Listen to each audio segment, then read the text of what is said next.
Uma vez, um cosaco, um soldado russo, ele viu um rabi cruzando quase todo dia uma praça da cidade.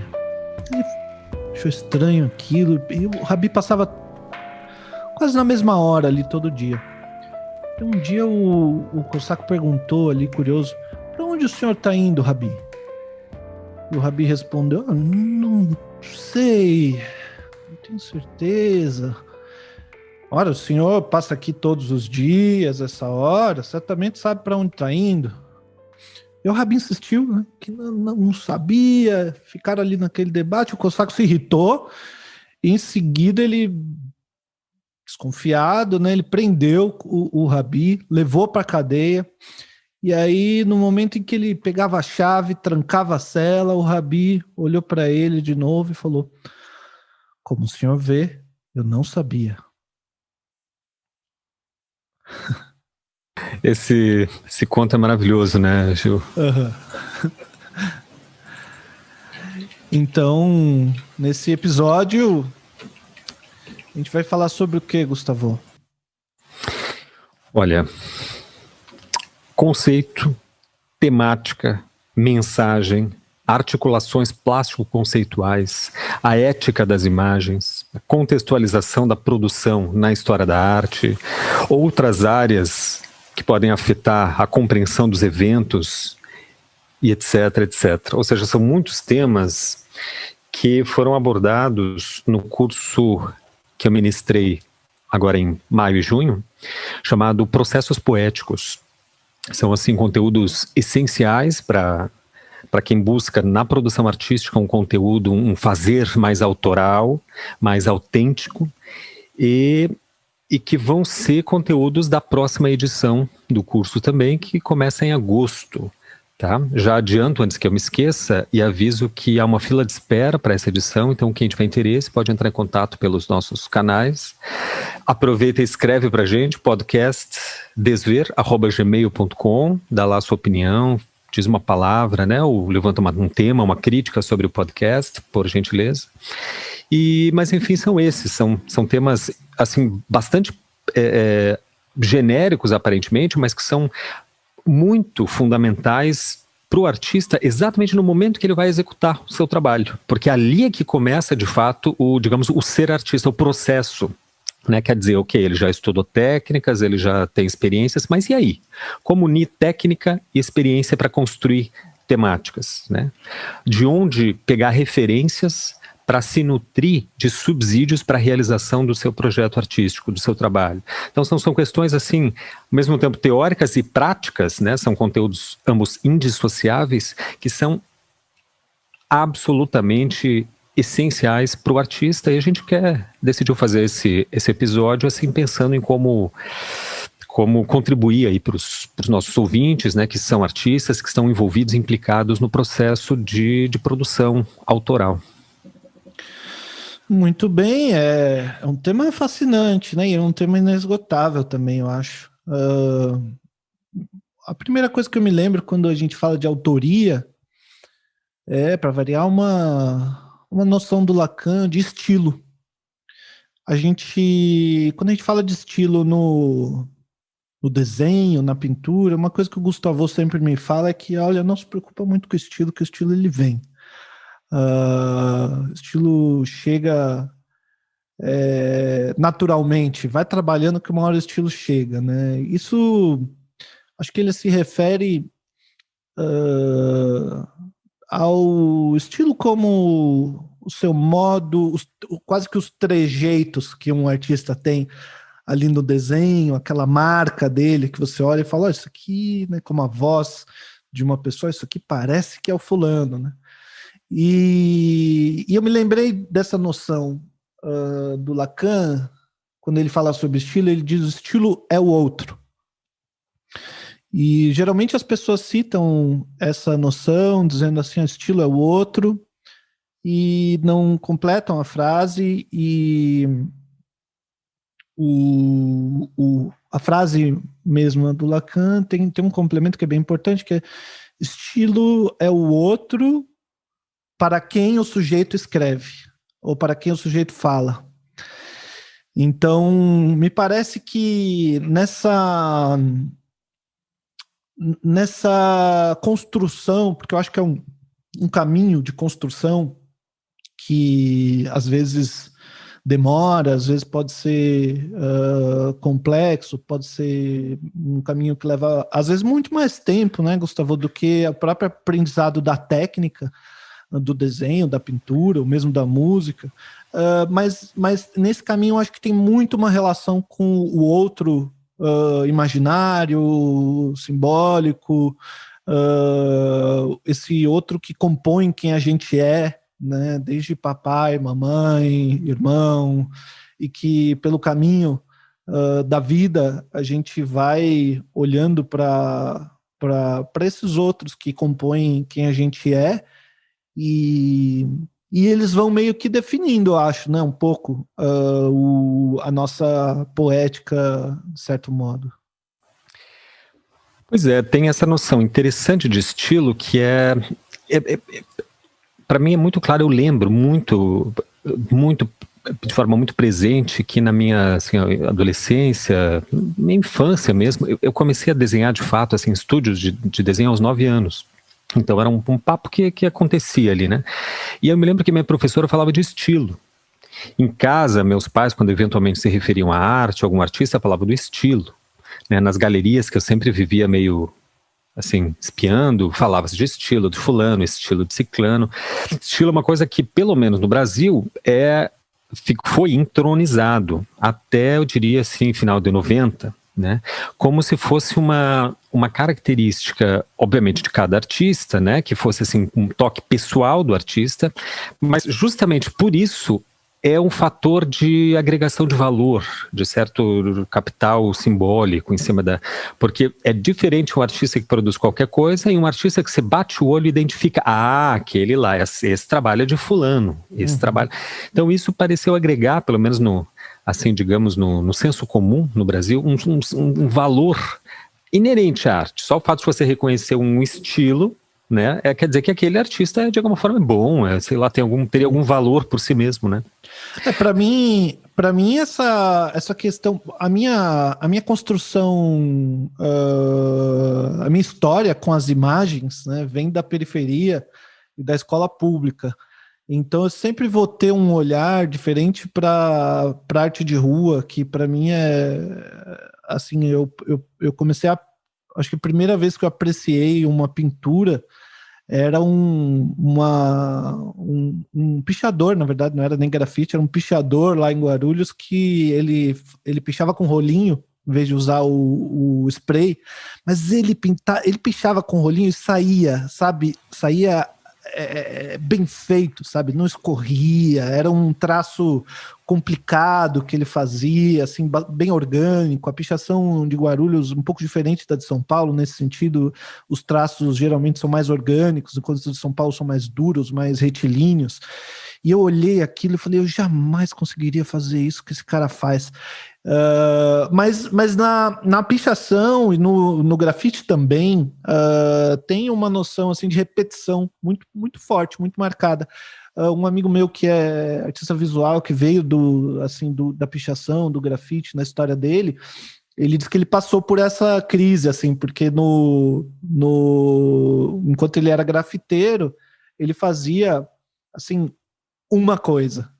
Então, era uma assinatura lá, ou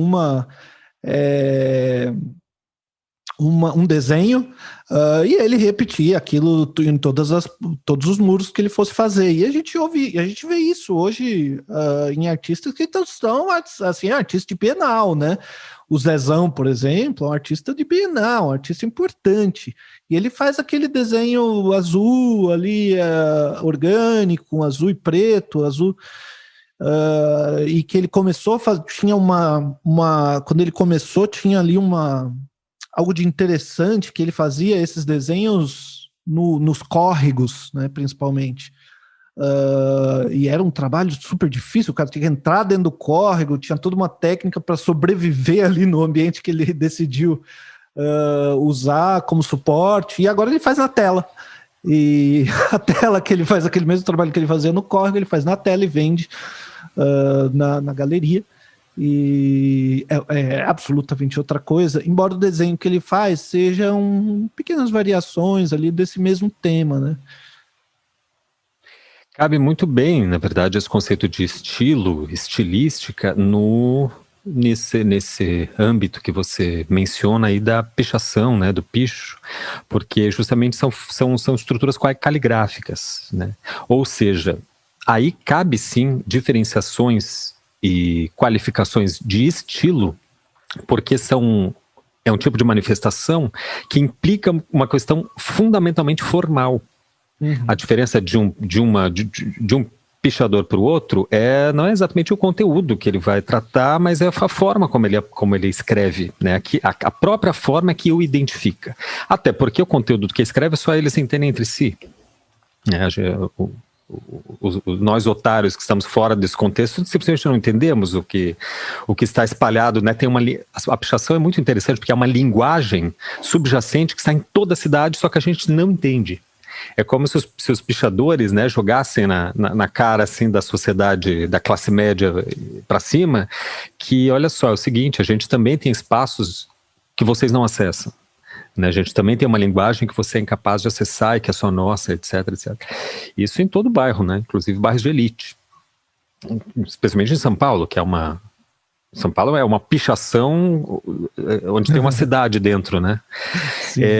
Mas a questão na arte é mais complexa, e aí é que a gente quer chegar.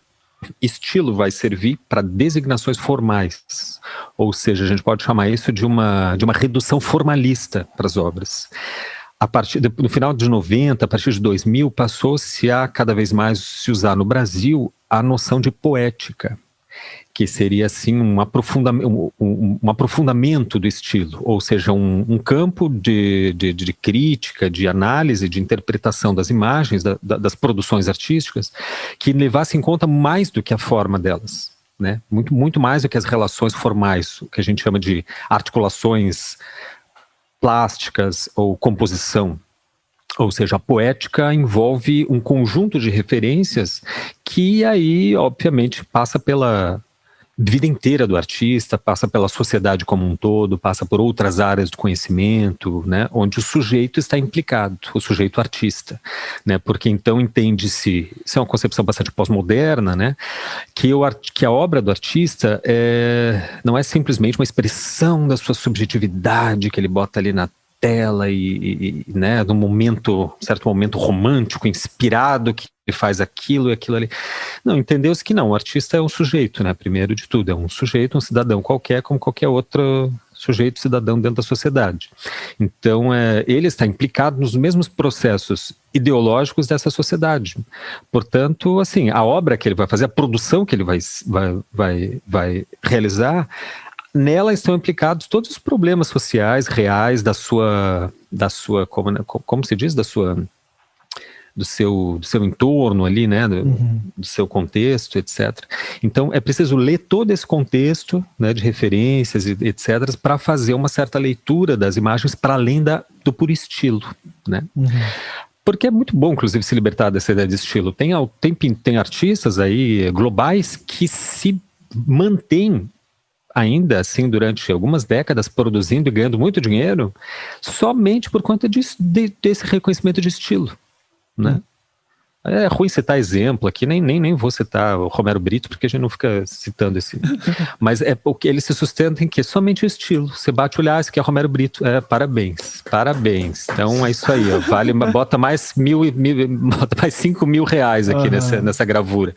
Tipo, o que tem que ele tem um estilo que se repete? Isso é pior, né? Eu acho que o estilo, no limite, Gil, ele depõe contra o artista.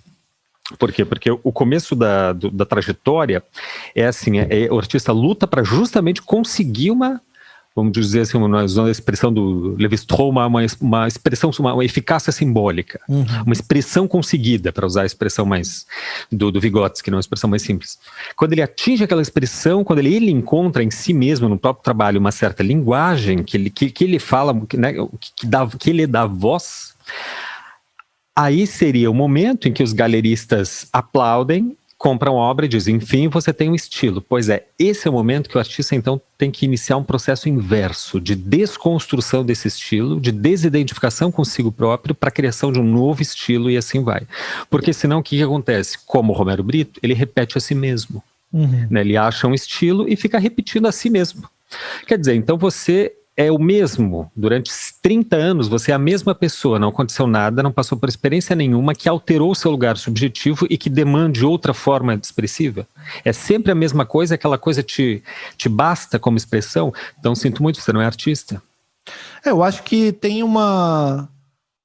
Olhando por esse caminho das repetições, tem uma diferença entre o artista que faz questão de se repetir, né, como o Romero Brito, a Beatriz Milhazes, artistas assim que faz basicamente o mesmo tipo de trabalho, com algumas variações, onde tem casos em que faz sentido, porque a pessoa está fazendo uma pesquisa, né? Então, assim, tá numa série e ela começou uma pesquisa e ela não sabe ainda o que é aquilo, não sabe ainda onde quer chegar com aquilo. Aí faz uma vez, faz outra vez, faz uma quarta vez, faz uma 20ª vez, porque ela não sabe muito bem onde quer chegar, não sabe bem o que aquilo significa para ela. Então, ela tá pesquisando aquele assunto, não assunto, mas aquela visualidade, aquela matéria com a qual ela está trabalhando no trabalho artístico. Faz sentido repetir, até como na música, né? A gente ensaia, e daí toca de novo, até que você para de repetir quando parece que já encontrou aquilo que você estava procurando, né? E tem os casos que eu acho que é o oposto, de artistas que não estão tentando se repetir, mas que você encontra um traço de repetição. E esse traço de repetição pode constituir uma identidade, aí sim. Eu me lembro de um teórico importante para a história da arte, chamado Giovanni Morelli. Giovanni Morelli, ele... é ali do século XIX, né? Viveu no século XIX mesmo, do início ao fim do século XIX, e ele tinha uma teoria que até hoje é usada, que os artistas, de modo geral, quando desenham algumas partes do corpo, eles não conseguem desenhar de outro jeito. E isso nós estamos falando de artistas assim, medalhões, né? Artistas realmente do mais alto calibre da pintura, artistas renascentistas, do barroco, e ele percebeu que, analisando com a anatomia mesmo, o jeito de desenhar a orelha, a mão, ele vê que, independente se é um rei ou um pobre, uma mulher, um homem, enfim, se é o Papa ou se é uma garota camponesa, tem ali um jeito de desenhar a orelha, que é o jeito de desenhar a orelha daquele cara. E aí ele passou, né, esse método do Giovanni Morelli, e se usa até hoje para ver reconhecimento de autoria de determinadas obras de arte, para ver se não é falsificação, ou se é realmente real. Mas isso, acho que a gente pode até especular que é um tipo de repetição que é inconsciente mesmo, né?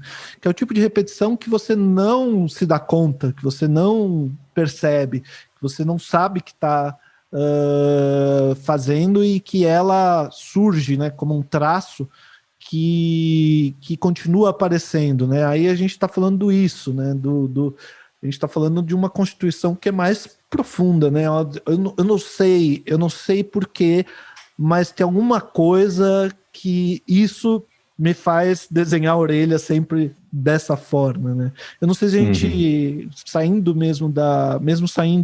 do desenho, da pintura figurativa, eu acho que ainda tem um pouco esses traços que permanecem, que vão constituindo um estilo sem a pessoa perceber. Exatamente, aí é que está o ponto, né? O problema não é a repetição em si, né? A repetição pode ser importante, inclusive para o trabalho, sei lá, me ocorre aí para além desses dois que a gente citou, que a gente tem que parar de dar palanque aqui e dar holofote, né, Gil? Esses dois artistas. Não fui eu. Puxa vida. Ficou Dessa gravado. Vez só fui eu disse um e tu disse a outra. Foi. Parar de usar como exemplo, até porque... Mas um exemplo bom aí, digamos, é o Peter Guerrer, aquele alemão, né, que pinta copos. Eu acho que ele está vivo, se não me engano. Ele pinta copos. Há 40, sei lá, 50 anos, 60 copos. Mas aí é outra coisa muito diferente, né? Ele tá justamente buscando algo que se mascara na repetição, né? Procurando uma certa multiplicidade na própria duplicação. É outra coisa, é uma estratégia altamente potente, interessante, totalmente diferente de uma repetição formalista, né? Onde ele vai se repetir a si mesmo. Mas a questão é que o artista sempre está no teu trabalho. Isso que você comenta, ele aparece no trabalho. Por isso que eu insisto tanto para os meus alunos não se preocuparem com o estilo. Isso vira uma obsessão quando a pessoa, eu tenho que procurar meu estilo, tenho que criar meu estilo. Então o que ela pensa? Ela só pensa em se diferenciar dos outros. E isso não tem o menor sentido, não é assim que funciona, né? Você pensando em se diferenciar dos outros, você já caiu na armadilha da identificação. Eu me lembro...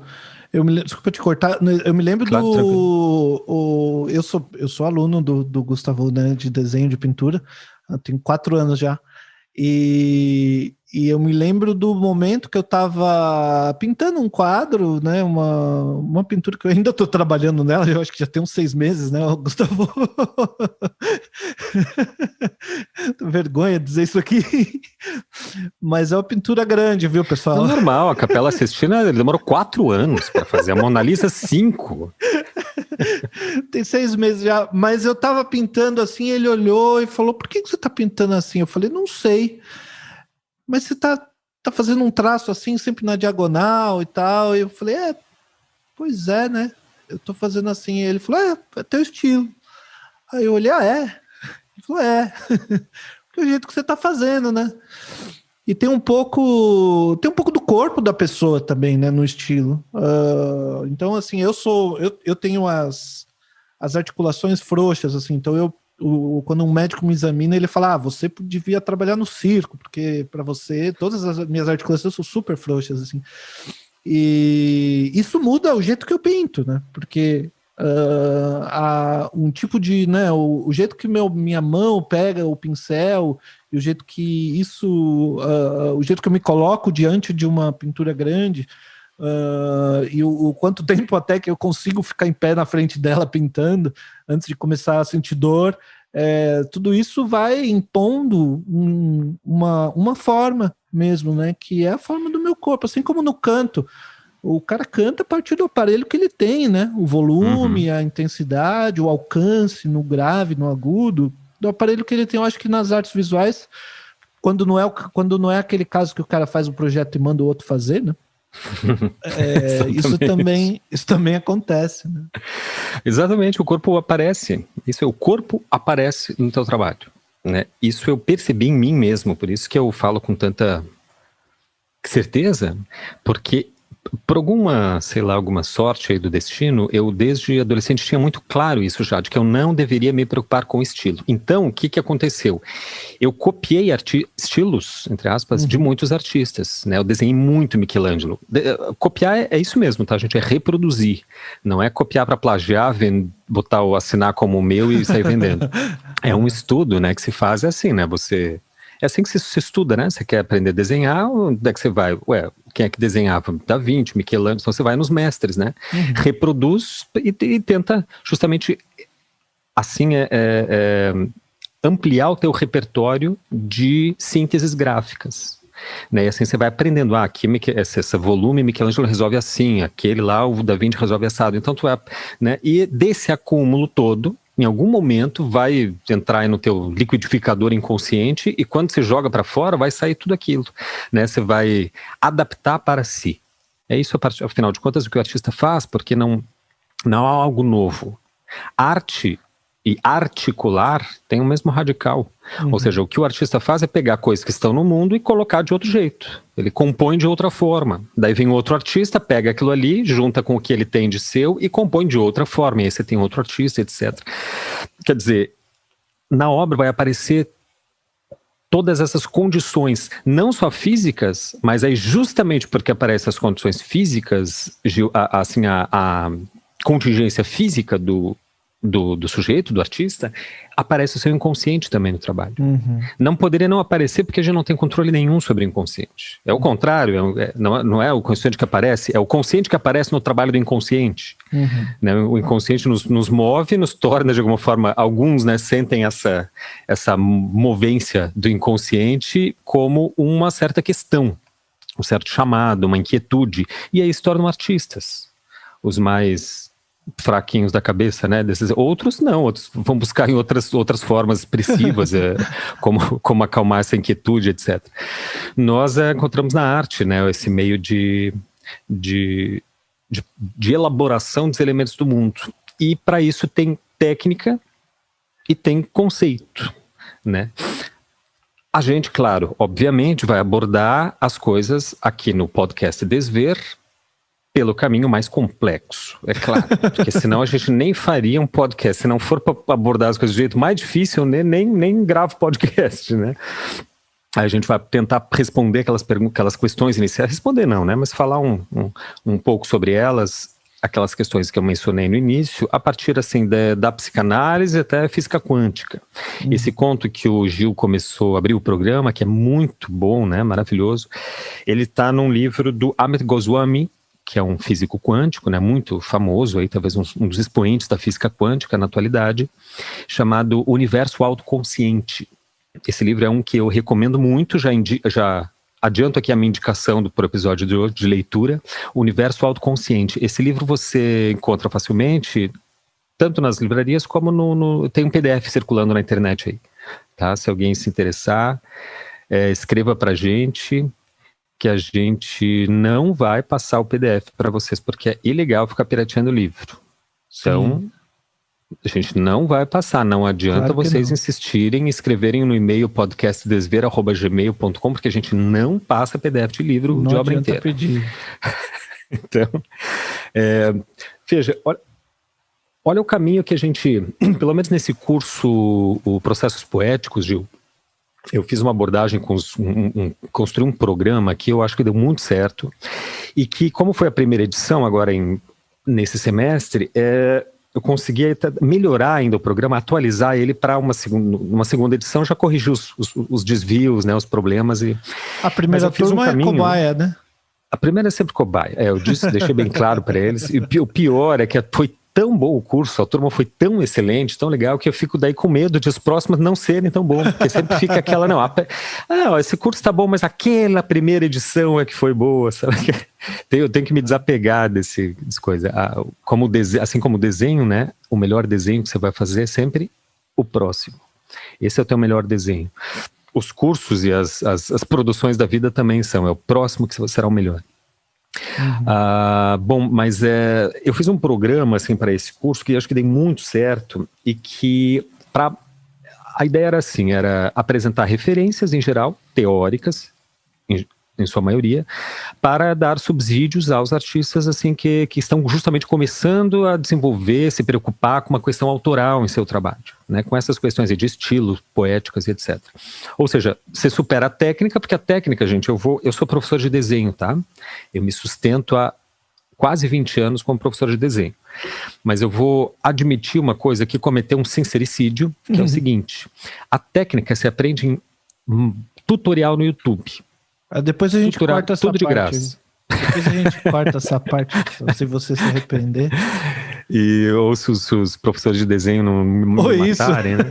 Mas a técnica é tutorial de YouTube. Acho que a gente mencionou num programa aqui, que é os nossos 10 artistas que você deveria conhecer antes do fim do mundo. Um episódio muito legal, inclusive, que a gente recebeu muito retorno. Se quem tiver interesse, assista lá. 10 artistas que você precisa conhecer antes do fim do mundo. Eu acho que é esse o nome, né, Gil? Acho que Nem lembro.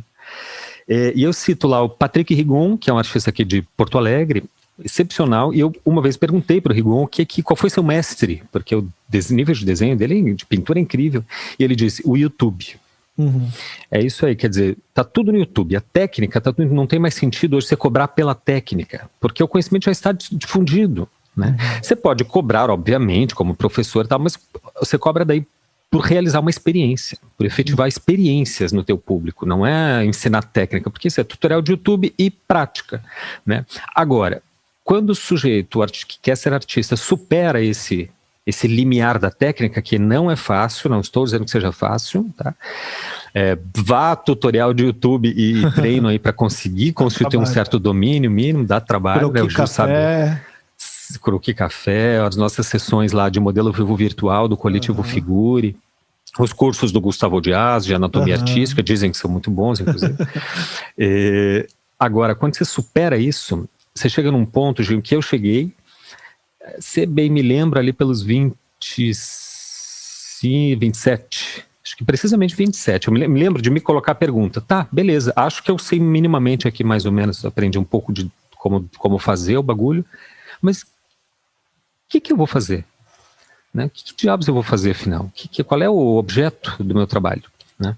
E aí é que começou uma longa e dolorosa peregrinação, que eu achei que já tinha passado a parte difícil, que foi a parte de aquisição técnica. Só que não. Né? Agora, ali é que começava, aos 27 anos, quando eu já tinha certo domínio dos recursos expressivos, ali é que começava de fato essa via crucis, né? Essa via dolorosa para dentro de mim mesmo, para eu pesquisar o que era aquilo que me mobilizava, quais questões ali estavam implicadas, por que diabos eu investia meu tempo em desenhar, em ficar reproduzindo mestres do século XVI, e por que eu insistia nesse caminho que não me dava dinheiro, nesse caminho que é meio marginalizado profissionalmente, e aí procurar encontrar quais referências me permitiam dar vazão àquilo afinal, ou seja, unir a técnica ao conceito, é o que eu chamo de articulação plástico-conceitual. Foi aí que eu comecei a minha própria peregrinação e através dessa experiência eu construí o programa do curso, que só para encerrar aqui, deu muito certo porque eu comecei um percurso assim meio que pela psicanálise e fui indo até chegar de fato na arte. E na psicanálise a gente começa no curso por um conceito importante, que é o conceito de identificação, né? Que eu sei que o Gil domina também, então eu vou fazer um bate-bola com ele aqui. Vou te passar a palavra, Gil, porque eu sei que eu já falei muito, eu tenho simancol. Não, imagina. Não, mas eu acho que a identificação... A psicanálise, ela é muito legal quando a gente estuda, assim... como filosofia, né? Para pensar arte e tal, mas ela é mais legal ainda quando você tem um bom analista e você deita no divã e fala um pouco sobre a sua história e é uma experiência completamente diferente e que dá concretude para os conceitos que às vezes parecem meio podem parecer meio inúteis assim, né? Ou bobagem. Mas esse da identificação, para mim, pessoalmente, é muito importante, porque eu acho que uma angústia que eu tinha era assim sobre trejeitos mesmo que eu pego dos outros. Eu acho que teve, inclusive aqui no podcast, teve situações, a minha esposa comentou, eu estava gravando, aí terminou, ela falou assim, nossa, Gil, mas teve um momento ali que você estava falando igual o Christian Dunker. Eu falei, é? Eu falei, normal. Assim, você estava falando igual ele. Eu falei, nossa, que ridículo. Eu passei por essa fase também, viu? Porque a gente assiste os vídeos, não sei o quê. Você pega o trejeito do outro e nele, isso já é uma coisa que ele mesmo, as pessoas tiram um barato dele, do jeito dele de falar, sendo que é dele. E ele explicou lá alguma vez que tem um sotaque que ele tem, que não é um sotaque de lugar nenhum, ele é de um trauma dele, que ele teve que dar uma aula lá na Inglaterra, num dia, e que ele não estava preparado e foi dar essa aula e aí apareceu um sotaque estranho, e toda vez que ele fica nervoso, ele fala com esse sotaque. Desculpa a referência da cultura popular aqui, mas é impossível não fazer. Tem um episódio do Friends, os ouvintes cringes aí vão lembrar que o Ross vai dar uma aula na universidade justamente e não está preparado, e por algum motivo ele começa a emular o sotaque inglês. E funciona. Mas tem essas coisas que a gente pega dos outros, um jeito de prolongar a palavra enquanto você estava pensando o que você vai falar depois, para organizar o raciocínio, uma coisa que você pega assim de um professor, você pega de uma pessoa que você acha que fala bem, você pega dos outros. Isso o que eu aprendi, na minha análise, o que eu aprendi é que isso é normal. E que eu não preciso ficar angustiado, porque isso não é meu jeito de falar, é o jeito do outro. Não, a gente sempre fala com as palavras do outro, com o jeito do outro. A gente sempre está lidando um pouco com o outro que vive dentro da gente, né? Porque o Dunker não é o Dunker é um personagem, é uma figura ali da internet que eu estou vendo. Eu não conheço ele pessoalmente. Não é que nem um amigo, um pai, mãe, que a gente copia mesmo sem perceber, mas tem também uma angústia, né? Eu me lembro de uma história que o Freud não lia o Nietzsche. Ele tinha os livros na biblioteca dele e ele fazia questão de não ler porque ele tinha medo de copiar o Nietzsche. Ele tinha medo da influência que ia causar nele.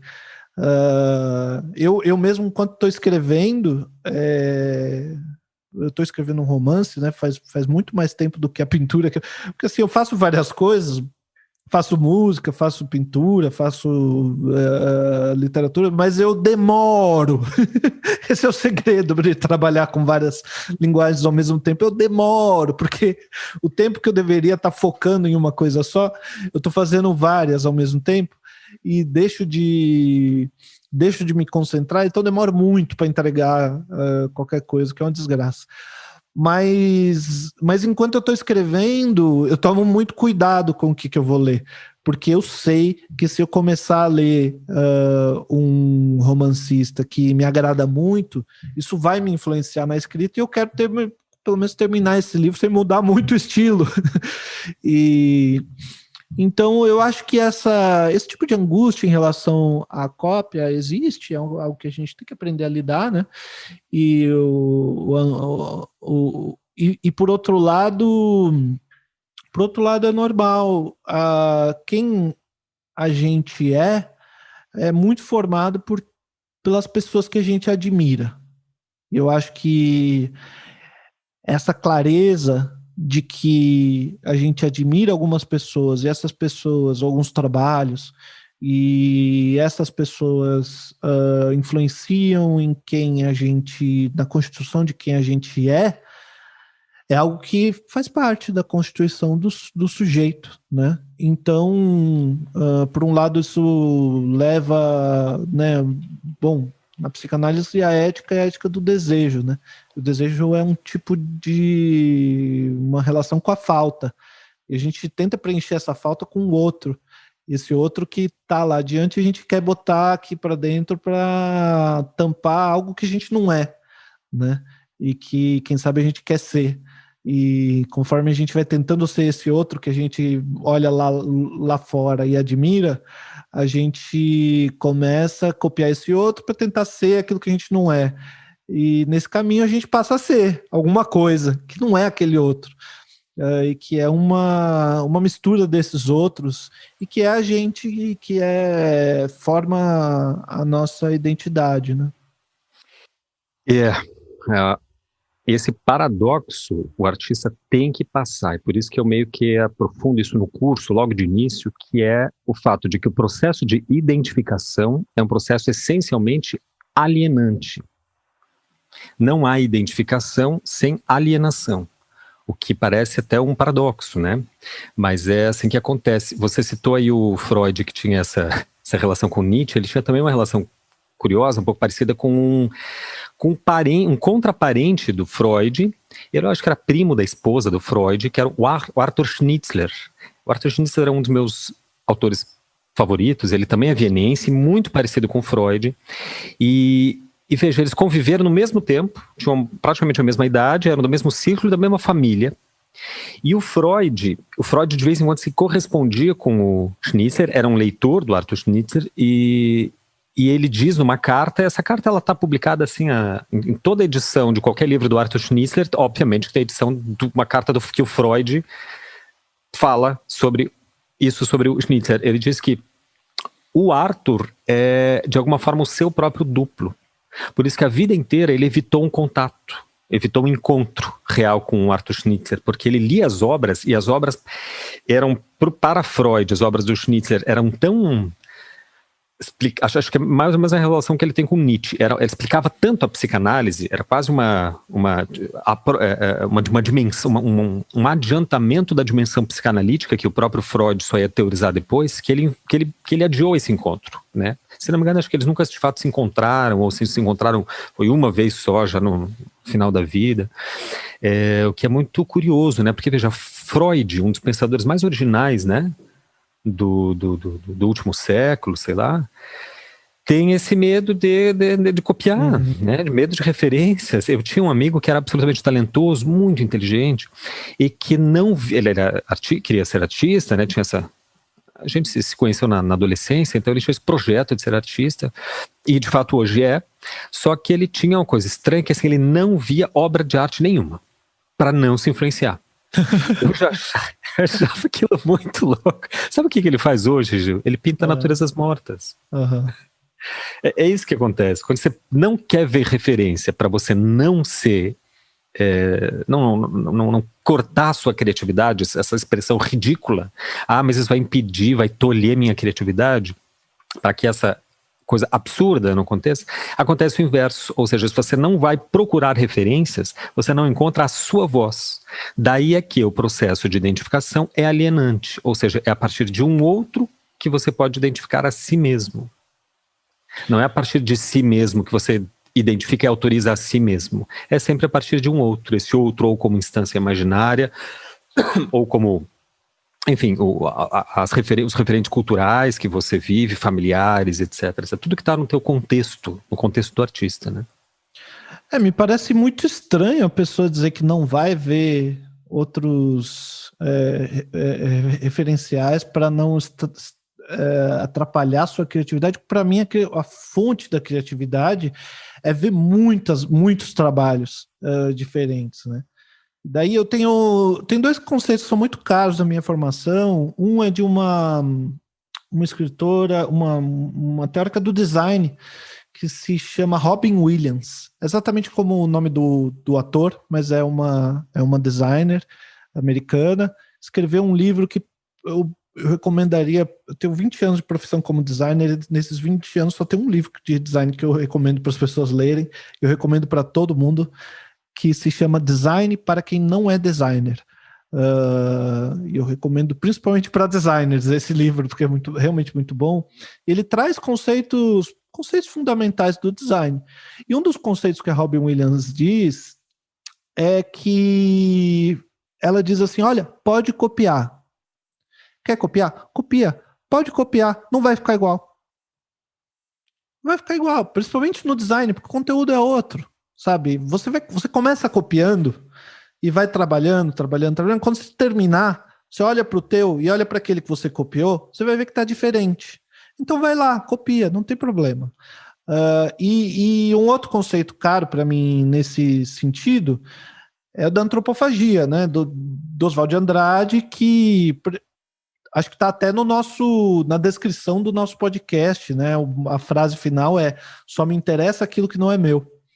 Que é uma frase do Manifesto Antropófago, do Oswald de Andrade, e que tem como um conceito principal esse, de tomar aquilo que é do outro para si, né? Devorar aquilo que é do outro para si, e quando você faz isso com muitas fontes, chega um momento em que aquilo que você passa o processo de digestão, né? Como que é o processo de digestão? O que entra por um lado tem uma forma, e o que sai pelo outro tem uma outra forma completamente diferente, porque passou pelo processo de digestão, né? A gente lembra de novo da merda do artista. Mas o Jair Delesbel, um artista indígena, ele toma esse conceito de antropofagia de volta dos modernistas que tomaram dos indígenas, né? E retoma com muita ênfase as ideias políticas da antropofagia, né? Ou seja, Não é só essa questão de mix cultural e de mistura de referências para chegar em algo novo, que é algo bem importante, que é o que mais se repete sobre a antropofagia, mas tem também ali no Manifesto Antropófago algumas questões como envolvendo assim o direito à terra, o matriarcado de Pindorama, algumas questões políticas bem importantes, mas já saí do assunto. Eu estava percebendo agora que a gente ainda não entrou no tema e já passaram 40 minutos do episódio. É isso mesmo? Tá indo bem, então. Não, então, uma reivindicação que a gente tem sempre recebido nos comentários é que é justa e que os episódios sejam mais curtos, porque afinal não haja louça, né, para 2 horas de episódio. Se você então, discorda, manda pra gente um e-mail aí falando, não, quero que seja mais longo, que aí fica... Isso, de repente a gente consegue promover um debate. É porque eu voto também para que seja mais longo, porque 2 neuróticos se encontrando, gente, vocês querem 1 hora, 45 minutos, não vai rolar. Mas já vamos então se direcionando aí. Eu só queria aproveitar que eu mencionei o caso do Freud e do seu primo Arthur Schnitzler, né? E o pessoal também sempre pede referência bibliográfica, né? Para quem se interessa, para se aprofundar nos assuntos. Tem esse livro, eu comprei o livro, que eu não achei ele aqui na minha biblioteca, mas eu achei aqui, o autor chama Freud e seu duplo, Reflexões sobre Psicanálise e Arte, da Noemi Moritz-Kohn.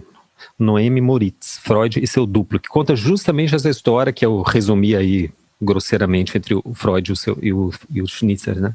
E sobre a questão do estilo, tem 2 autores que acho que são fundamentais, quem quiser se aprofundar nisso. Um é o Baxandal, que tem uma história dos gestos, da leitura, dos códigos gestuais, corporais, enfim, ao longo da história, especialmente na arte antiga, né? E o famoso Wölfflin, Heinrich Wölfflin, que criou os conceitos famosos, né, que a gente usa bastante, que é pictórico e linear. O Wölfflin faz justamente, acho que tem um livro dele que chama Uma História dos Estilos, onde ele consegue reconhecer a diferença entre Renascença e Barroco através da leitura do estilo formal das obras, né? Enfim, só para citar a bibliografia aí, né, Gil, porque a gente não quer nunca quis fazer desse podcast um podcast assim acadêmico, mas também a gente não quer frustrar os acadêmicos eventuais que caem aqui no nosso podcast. Então, sim, a gente lê os livros, tá? A gente não está tirando teorias da minha cabeça, de vozes na minha cabeça. A maioria, tá? pelo menos, dos livros que a gente cita, a gente leu. A gente leu, Maior parte. Mais do que a contracapa, no caso, né? Isso. Normalmente. Pouco mais do que contracapa. Mas assim, para, enfim, entrar no tema, de fato, do podcast, aqueles temas que eu elenquei bem no início, né, na minha primeira fala, eu já vou entrar no assunto me encaminhando para o final, Ju, porque são 47 minutos já e a gente não quer passar do tempo. Mas esse processo de identificação que eu disse que era fundamental para o artista que está em busca de uma voz autoral, em busca de um tom, de uma linguagem própria, é então um processo de alienação, né? Porque é preciso fazer um duplo movimento, eu diria. Um primeiro movimento é reconhecer quem é esse eu que produz, porque assim, você quer ser artista. Vamos pensar assim, ó, há um eu em você, alguém em você, há uma dimensão sua que deseja ser artista. Quem é esse que deseja em você? Primeiro, há que se reconhecer isso, né? Depois, se tentar mapear, identificar de onde vieram as influências, as referências que constituíram esse eu que deseja ser artista, né? E quando você... É muito difícil, porque são processos muitas vezes inconscientes, né? São processos de subjetivação que são... que é difícil a gente identificar de fato, né? Objetivamente, veio daqui. Mas a gente consegue ter uma boa noção, né? O Gil mesmo citou aí que o Dunker fala tem um tipo de falar que vem de um trauma lá, de uma aula que ele deu, etc. Quer dizer, é possível a gente identificar, né? Certos processos que são muito nossos que a gente consegue identificar, né? Uma vez identificado, o segundo parte do movimento é se desidentificar deles, eu diria assim, né, de forma mais radical, ou seja, forçar a identificação para ver se ela realmente se segura. Por quê? Porque a gente está permanentemente, ainda mais agora no isolamento, na era da web, da tecnologia, a gente está permanentemente exposto à ideologia. Resumindo, para deixar um pouco mais simples, então o primeiro movimento consiste em identificar a identificação, ou as identificações. O segundo movimento, se desidentificar delas, ou seja, tensionar essas identificações para ver se elas de fato são assim, elas permanecem, de fato elas respondem, ecoam algo que é uma necessidade sua, né? Responde ou dá voz a uma questão que é sua. Tem um filme curioso, abri um parênteses aqui, que é o The Future, o futuro, né, de uma artista, veja, é um filme dirigido por uma artista pós-moderna, que é a Miranda July, ou July, é uma norte-americana, ela é diretora de cinema, também tem 2 filmes. Eu assisti os 2, mas recomendo muito o primeiro, que é O Futuro. E que tem uma cena, esse filme é bem antigo, ele deve ser, sei lá, de 2000, por aí, talvez até um pouco, deve ser 2000. E tem uma cena em que ela acorda, é um casal, eles acordam e puxam, assim, sem levantar da cama, eles puxam um notebook, cada um o seu notebook, abrem na cama e começam ali o seu dia. E eu vi essa cena e me lembro de ter visto o filme há muitos anos e pensar assim, nossa, que coisa, isso, que bizarro, isso é muito, não vai acontecer, nunca, né? Me lembro de ter justamente diante dessa cena achado assim, caramba, isso aqui não tem o menor cabimento, como assim, a primeira coisa que a pessoa faz no dia, eu fumava um cigarro e tomava café. Daí, de repente, eu vi o filme onde as pessoas puxam um computador e entram, se conectam na internet. Pois é, hoje o que eu faço? A primeira coisa, quando eu acordo, eu que parei de fumar e parei de tomar café, pego o celular e vou responder e-mail, vou me conectar, vou ver notícias do dia. Essa é a primeira coisa que eu faço. Ou seja, a gente está permanentemente exposto à ideologia, né? Há inúmeras, infindáveis influências. E a gente vai pegando muitas delas e simplesmente reproduzindo. Esse é um problema, né? Que a gente está, às vezes, assim, identificados com o processo de identificação. O problema não é se identificar. Isso, para a construção, para a constituição da identidade do sujeito, ele obrigatoriamente vai ter que se encontrar identificações, ou seja, coisas no outro, coisas fora de si, que expressam isso que ele é, que expressam seu gosto, etc. e tal. O problema é quando você está justamente identificado com o processo de identificação, ou seja, você adora copiar, você copia a cópia. É isso que muita gente faz, assim, sei lá, 90% da espécie faz, né? Por quê? Porque o difícil não é reproduzir identificações, isso é o que todo mundo faz. O artista tem que ir no caminho inverso, no caminho justamente diametralmente oposto. Ele tem que quebrar as identificações, né, quebrar os padrões normativos, as formas convencionadas, muitas vezes as formas convencionadas pela moral, que é sempre de algum modo estreita, né? E quebrar essas formas justamente para abrir o campo da linguagem, do simbólico, para que ele incorpore novas formas, novas perspectivas que ainda não têm identificação. Uma vez que ele faz isso, ele acaba constituindo uma certa linguagem, ele se cristaliza. Esse é o momento do estilo, esse é o momento, digamos assim, o Tolstói falava que todo grande homem tem a sua semana fatal. A de Napoleão foi a retirada de Moscou. Todo artista tem um momento fatal na sua carreira, que é justamente o momento que ele consolidou seu estilo e agora ele tem que fazer o caminho inverso, que é muito mais difícil, que é desconstruir, que é se estranhar no próprio estilo, na própria produção. Eu acho que esse é assim, o caminho mais alto, né, digamos assim, do processo poético. Pois é, eu acho que essa desidentificação tem algo muito próximo da travessia, eu acho que proposta pela psicanálise do Lacan, porque ele pensa a partir de Descartes, no Seminário 15, se não me engano, no Seminário 15, Descartes, bom, todo mundo sabe, penso, logo sou, né? Penso, logo existo. E ele, a partir disso, faz um diagrama de Venn, ali onde as coisas se interpolam, e ele começa a lógica dele pensando ou não sou ou não penso. Então, a partir desse ou não sou ou não penso, ele tira um pedaço disso que é o que ele identifica como um processo de alienação, o que você falou também, que é ali onde isso era, não penso. E então, a partir do processo de transferência, se chega num terceiro movimento, onde se percebe que, de um lado, você tem uma identificação entre castração e objeto A. Eu acho que aqui, saindo dessa história teórica e descendo para algo mais prático no trabalho do artista, acho que a grande dificuldade de um artista iniciante, ou um artista que está trabalhando há muito tempo, mas que não fez essa travessia,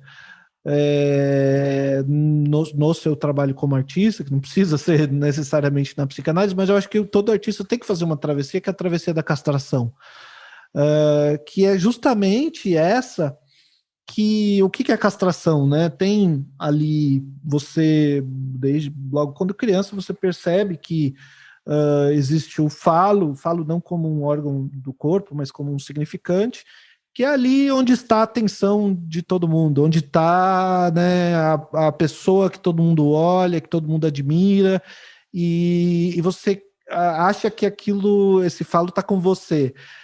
E logo você percebe que a mamãe ama o papai não é você.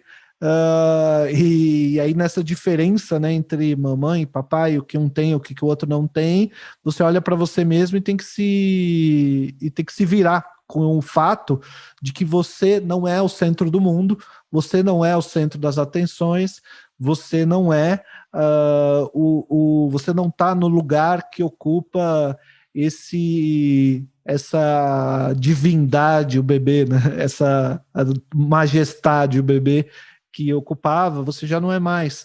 E às vezes não está com você. Não está com você, que nem numa brincadeira de pega-pega. Às vezes está comigo, às vezes não está comigo. O falo, né? Então, e quando não está com você, isso é castração, justamente. E o artista que não aprendeu a lidar com castração, ele tem muita dificuldade na arte.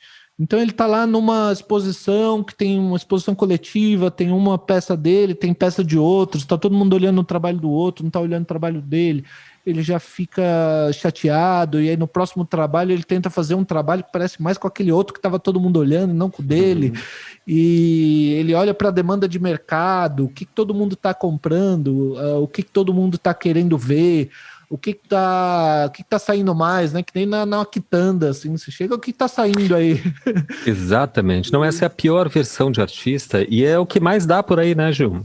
É isso aí mesmo. O artista, em vez de escutar as suas demandas e passar das suas demandas e ver o que lá dentro, de fato, né, fala, ele vai justamente buscar o que é que se vende, o que é que se faz. Que é exatamente, acho que um lugar bem próprio do neurótico, é a confusão do seu desejo com a demanda do outro, né? Então, o que o papai queria que eu fizesse? Né? O papai queria que eu fosse um artista que pinta, era papai, gostava muito do Rosco. Então eu vou pintar aqui um trabalho abstrato de um campo de cor. O mais normal é que o papai gosta de arte realista, figurativa, bonito. A arte é beleza, porque a sociedade gosta de beleza. Então ali é que eu vou... Essa, por isso, não por acaso, é chamada fase do narcisismo. Né? Eu não sei se tu já concluiu tua fala, Ju, eu tava... Não, eu acho que não me interrompeu, tá complementando, mas eu ia só comentar, então, essa relação do desejo do objeto A, né? O objeto A que causa o desejo. Então, é um objeto escorregadio, que você acha que ele está num lugar, ele já foi para o outro, né? E quando você faz essa travessia da castração do objeto A por meio da transferência, você chega num último lugar, desses 4 lugares que eu citei, que o Lacan fala ali no Seminário 15, que é o lugar que ele identifica como verdade. E nesse lugar você tem a castração e tem um eu não sou, que é justamente essa desidentificação que eu acho que você estava falando, né? Então, eu sei o que eu estou pensando, mas eu não sei direito quem eu sou, você se perde. E eu acho que o artista, ele se encontra no lugar em que ele se perde. Aqui a gente está juntando o Lacan com Jesus Cristo. Isso você só vê aqui no podcast de Desver. Aí é o meu estilo. Já não é isso o Dunker não faz. Porque para se encontrar você tem que se perder. E eu acho que, né, isso que está na palavra de Cristo. E eu acho que isso é verdade também na arte. Eu acho que o meu único jeito de se encontrar, de encontrar seu estilo, de encontrar sua identidade, de encontrar sua voz na arte, é se perdendo, é não sabendo direito mais quem você é e até o que você quer. Aí você está chegando, acho, mais perto do desejo, né? Como a Françoise Dolto, uma grande psicanalista, diz que Jesus Cristo ele era um mestre que ensinava sobre o desejo, especificamente. Essa posição dela que eu acompanho. E então eu acho que esse lugar de não saber mais quem você é ali num trabalho de arte e não saber muito bem definir o conceito, sabe? Não saber definir com palavras aquilo que você está fazendo é muito bom. Porque quer dizer que o trabalho que você está fazendo com a imagem tem algo de valor que está sendo pensado na imagem que você cria como artista visual. É o Bartleby, do Herman Melville, né? Esse conto maravilhoso, quem não conhece que vá conhecer, chama Bartleby. É assim que pronuncia, Gil? Acho que é Bartleby. A Eliane Brum, eu ouvi um podcast da Eliane Brum, maravilhoso. Que difícil esse nome, né? Ela falava Bartleby. Ah, não sei, a Eliane não fala, então é Bartleby. E ela fala Bartleby. Então é ela que tá certa. Mas é um livrinho, é um livro mínimo, assim, é um conto, você provavelmente acha na internet, porque é bem curtinho. Muito simples, que é um funcionário absolutamente normal, ele é quase um normalopata, assim, né, funcionário de um escritório de advocacia, e chega um momento, o chefe diz assim, faça isso, por favor, por gentileza. O Bartleby diz, I would prefer not to. Eu prefiro não fazer. E o chefe achou estranho, mas tudo bem, segue adiante. Logo mais, o chefe pede de novo, faz tal coisa, ele diz, olha, eu prefiro não fazer, e assim vai. Chega um momento que ele desarma completamente o chefe, eles não sabem o que fazer diante dessa recusa do Bartleby, porque veja, ele diz, I would prefer not to, eu preferiria não fazer. Ele não está se negando, veja bem. Então é um estado que, sabe o que no final do conto que eles tiveram que fazer? Mudar o escritório. Eles deixaram o Bartleby ali porque eles também não conseguiam demitir o Bartleby, porque quando demitiam eles então diziam I would prefer not to. Então saia do escritório. Eu prefiro que não. Eu prefiro não. Acho melhor Resultado, que não. Eles alugaram outro escritório, se mudaram e o Bartleby ficou ali. Entendeu? Porque, ou seja, essa tua atitude de não afirmação faz com que o outro mude a posição subjetiva. E o artista tem essa história que o Gil abriu o episódio aí, né, do Rabi e o Cosaco, é muito boa porque, assim, de alguma forma encarna isso, né, ilustra essa história. Esse processo assim complexo que o Gil citou, eu vou tentar fazer dessa minha última fala, tá? Porque já estamos em 1 hora. É um processo complexo. No curso Processos Poéticos eu fiz o esforço assim de no programa elaborar ponto por ponto, então são os 3 processos, né? O estágio objetal, amor objetal, que como Freud chamava, dali para o narcisismo, né? Para essa passagem do narcisismo para o amor objetal é o estágio de espelho, que é fundamental para esse processo justamente de constituição de um eu que consegue, digamos, destinar o seu amor, né, o seu coisa para uma outra coisa, para um objeto para além do próprio corpo. É assim que o Freud vai entender, e depois o Lacan descreve em termos de linguagem, né, e daí consegue essas... Eu entendi isso de uma forma, vou tentar encerrar com uma história que é fundadora justamente da psicanálise, que é a história das histéricas, Gil. O Freud, ele era médico, psiquiatra, etc., e começa daí a ter um fenômeno naquele momento, isso é metade do 19, que é o fenômeno das histéricas, né, que eram, enfim, senhoras normais, assim, de todas as classes, mas também com especialmente da classe média, né, que era aquela que o Freud tinha contato, classe média alta, e que de repente começava a acontecer com elas coisas muito estranhas, do tipo assim, de toda forma, não tinha nenhum tipo de ordem, de padrão. Quer dizer, umas começavam a gritar, umas paralisavam as pernas, umas levantavam o braço e não conseguiam mais baixar, umas começavam a ter comportamentos obscenos no meio de lugares públicos. Ou seja, e elas diziam sempre o mesmo discurso: não, olha, eu sou uma mulher honesta, eu sou a fulana de tal, sou casada com tal. Só que algo se aposta de mim.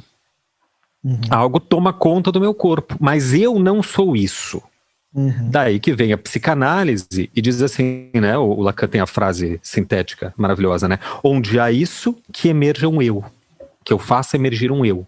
Ou seja, porque claro que ela é isso também, mas por que ela não se reconhece? Porque justamente isso é algo inconsciente que ficou para trás, né, de alguma forma, ou por recalque, ou enfim, fora oclusão, cada um vai ter o seu processo específico e tal. Foi assim que o Freud entende que existe um eu que promove isso, né, que enfim, é o inconsciente, e esse eu toma posse do nosso, não só toma posse, mas ele é, de alguma forma, a própria constituição psíquica, né. A melhor síntese do freudiana nesse caso, eu acho que é a do o sujeito, o homem, não é o dono de sua própria casa, né? Ele não é E o Freud ficou puto que quando traduziram o trabalho dele para o inglês, ele que usava ir enfim, que é a palavra do alemão para eu, né?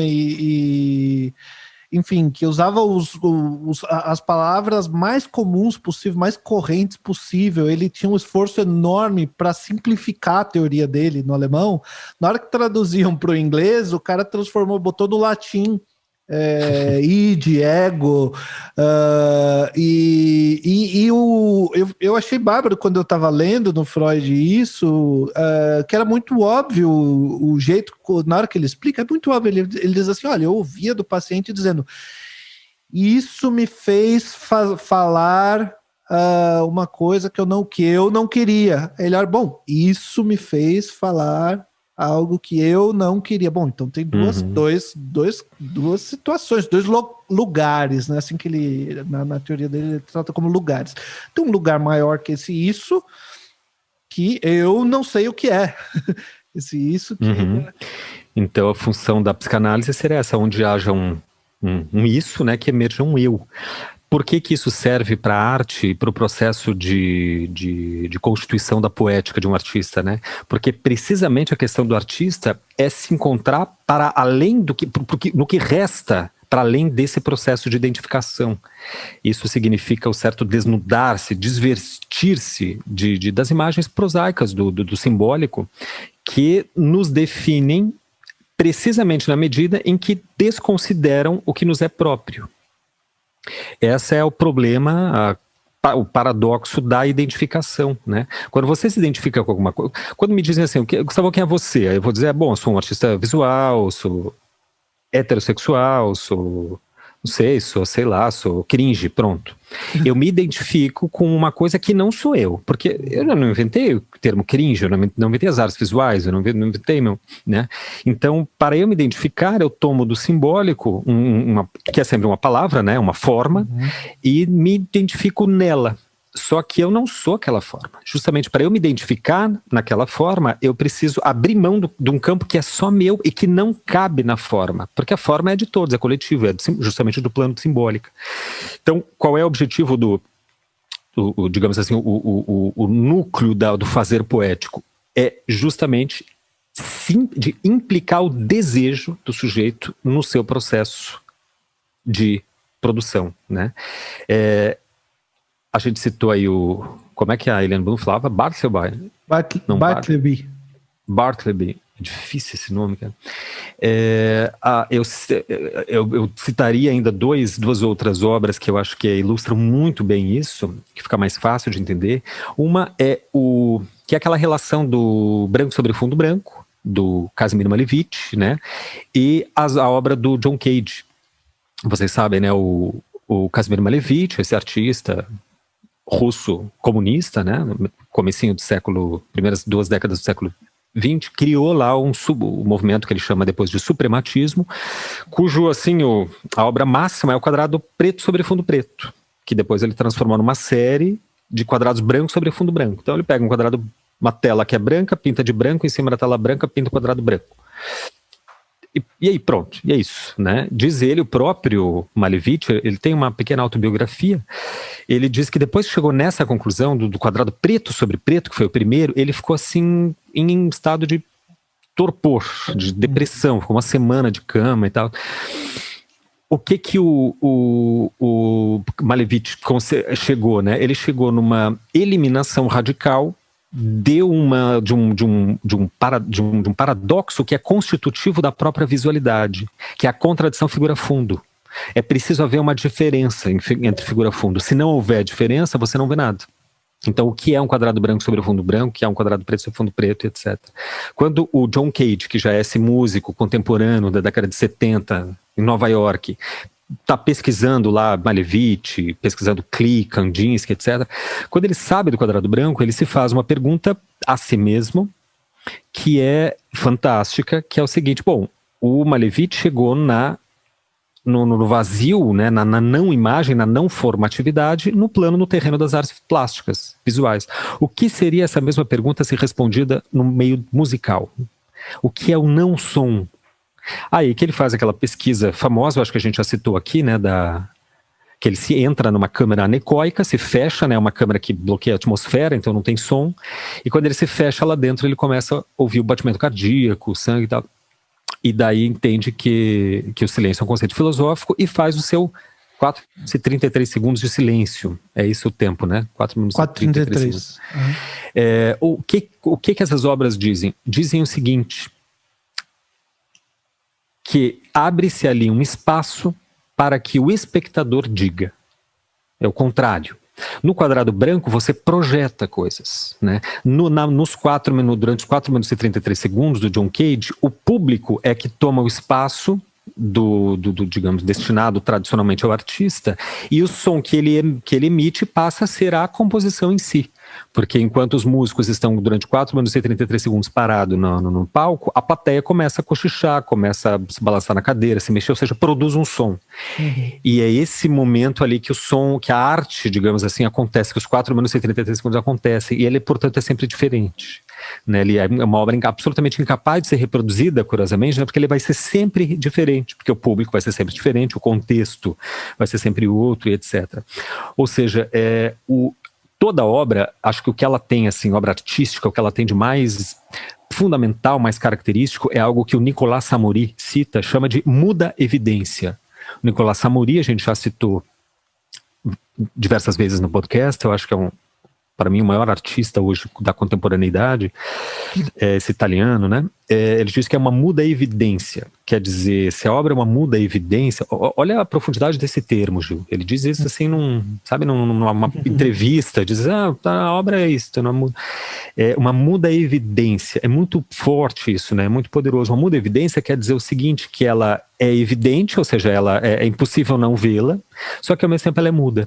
Uhum. Né? Ou seja, ela não quer passar a famigerada mensagem. Esse é o termo que muito cotidiano, muito no senso comum, né? Que mensagem que passa a obra? Obra não passa a mensagem porque artista não é carteiro. Uhum. Quem passa a mensagem é fundamentalista, presbiteriano, neopentecostal, sei lá. Artista não passa a mensagem. Não é carteiro nem pastor, né? Nem pastor, isso é que eu queria dizer, justamente. Ao artista cabe outra coisa, né? Ele cabe, não é uma mensagem que ele tem a dizer, porque quem que é ele? O mensageiro das galáxias? Né? E algumas a função vezes do artista é outra. Algumas vezes o artista acha que está passando uma mensagem, principalmente quando o trabalho é bom. Às vezes ele acha que está passando uma mensagem, e se ele comunica com muita clareza essa mensagem, tem uma comunicabilidade grande, o trabalho se esvazia.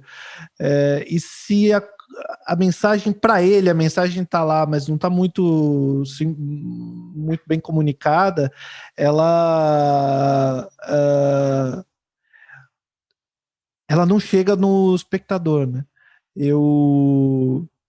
Eu vi outro dia uma masterclass do... Puxa, esqueci o nome do diretor que fez o Titanic, o Avatar. James Cameron. Até eu que não assisti a porra do Titanic. Pois é, esqueci. Sei até o diretor. Eu não sirvo para fazer podcast. Eu esqueço o tempo todo o nome das pessoas. As referências todas. O James Cameron diz que o Titanic era um comentário sobre... Ele disse isso. Era um comentário sobre como o capitalismo está destruindo a humanidade. Enquanto o capitalismo destrói a humanidade, as pessoas de alta classe estão tomando seu vinho e curtindo a música clássica e negando o fato de que nós estamos todos encaminhados para o fim, o extermínio completo da humanidade. E o Avatar é a mesma coisa. No mesmo sentido, um comentário político assim, que na hora que ele fala... Surpreendente, né? Muito surpreendente. A gente acha que é merda, né? Assim, não, o negócio que ele fez para vender e tal. E ele diz isso com a maior sinceridade. Só que ele também faz questão de dizer que ele esconde esse comentário. Então ele diz assim, olha, essa para mim a mensagem é essa, mas eu não quero que fique muito claro, porque se ficar muito claro, fica panfletário, fica chato. Então, e ele está fazendo um produto que tem que vender. Então, que ele tem um compromisso com quem deu dinheiro para ele construir a porra de um Titanic de verdade para fazer um filme. Então ele tem que vender mesmo. Sim. Senão ele nunca mais faz outro filme na vida. Eu até não paga a razão dele. Mas essa questão acho que do vazio, não o vazio como o do artista lá, que eu não me lembro o nome, não faço questão de lembrar, que fez Salvatore Garau. Salvatore Garau. Não esse vazio dele, mas um outro vazio que é esse do não sou, em que você desfaz um pouco essas identificações excessivas e encontra um lugar dentro de você onde você tem um vazio que é, na verdade, no fundo, desejo, né? Acho que tem para terminar aqui, quero citar um negócio.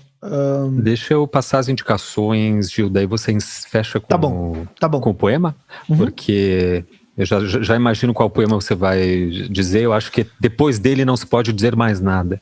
Eu vou aqui fazer as indicações. Indicações eu fiz durante o episódio, né? Hoje não vai ter nenhuma minha. Eu só queria fazer um agradecimento aqui a todos que ouvem assim, de forma contumaz o nosso podcast Desver. Muitíssimo obrigado, porque a gente tem recebido aí muitas pessoas que dizem que acompanham sempre, né? Que assistem todos os episódios. Muitíssimo obrigado, especialmente às queridas amigas Liana D'Abreu e Tushi. A Tushi, não dá para dizer o sobrenome dela, porque é impronunciável, mas eu sei que são duas que sempre ouvem, sempre estão acompanhando aí nosso trabalho. Muito obrigado. Muito obrigado. Por mim é isso. Adeus. Gil. Que sei eu do que serei? Eu que não sei o que sou. Ser o que penso? Mas penso ser tanta coisa. E há tantos que pensam ser a mesma coisa que não pode haver tantos. Gênio? Nesse momento, 100.000 cérebros se concebem em sonhos gênios como eu. E a história não marcará, quem sabe, nenhum. Tenho sonhado mais que o que Napoleão fez. Tenho apertado o peito hipotético mais humanidades do que Cristo. Tenho feito filosofias em segredo que nenhum Kant escreveu. Mas sou, e talvez serei sempre, o da mansarda. Fiz de mim o que não soube e o que podia fazer de mim, não fiz. O dominó que vesti era errado. Conheceram-me logo por quem não era, e não desmenti e perdi-me. Quando quis tirar a máscara, estava pegada a cara. Quando a tirei e me vi no espelho, já tinha envelhecido. Isso é Álvaro de Campos da Tabacaria. Muito bem. Pô, declamou muito bem, Gil. Parabéns. Fiquei emocionado até. Sério mesmo. Falou, valeu.